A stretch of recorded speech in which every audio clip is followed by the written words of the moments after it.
लोगोफोर खुलुमबाय welcome back to my YouTube channel with another video स नोंथांमोन साफ्रोमखौबो गोजोन फुंबिलिनि अननाय मोजां मोननाय आरो गाहाम हामलायनायखौ बावहरफिनबावनानै फिन खेबसेबाव गोसो गोथारै आंनि चेनेलाव बरायफिननानै लाबावबाय थ' आसा खालामदों नोंथांमोना इसोरनि अननायाव जोबोर मोजाङैनो दङ आंबो बे समाव मोजाङैनो दंथ'यो जिखुनु जाया मानो मोनसे आपडेट लानानै फैलायबाय आं नोंथांमोननि गेजेराव स' नोंथांमोना भिडिअखौ जोबजासिम नायलां जायफ्रा चेनेलाव गोदान अननानै चेनेलखौ साबस्क्राइब खालामनानै होलांगोन होननानै मिजिंथिदों आरो भिडिअखौ मोजां मोनोब्लाथाय लाइक खालामनानै होलांब्लानो जाबाय। हिंदुस्तान टाइम्स लिडारशिप सामिट 2024 हाबाफारियाव भारतनि गाहाय मन्थ्रि नरेन्द्र मदि बिथाङा दिल्लीयाव जारिमिनारि जि बड'लेण्ड महोत्सव खुंनायखौ थारैनो बाख्नायमारदोंना स' बेनि सायाव मा सानो नोंथांमोना निस्सय भिडिअखौ फुल नायखांनायनि उनाव कमेन्ट होनो हागोन स' भिडिअखौ जोबजासिम नाय बिनि उनाव नोंथांमोना कमेन्ट होब्लानो जाबाय।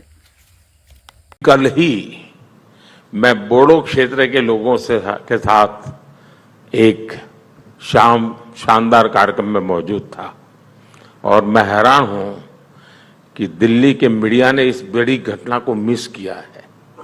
उन्हें अंदाज ही नहीं है कि 5 दशक के बाद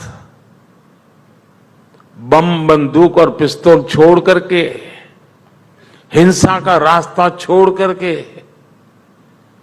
दिल्ली के छाती पर बोडो के नौजवान बोडो कल्चरल फेस्टिवल बना रहे हैं।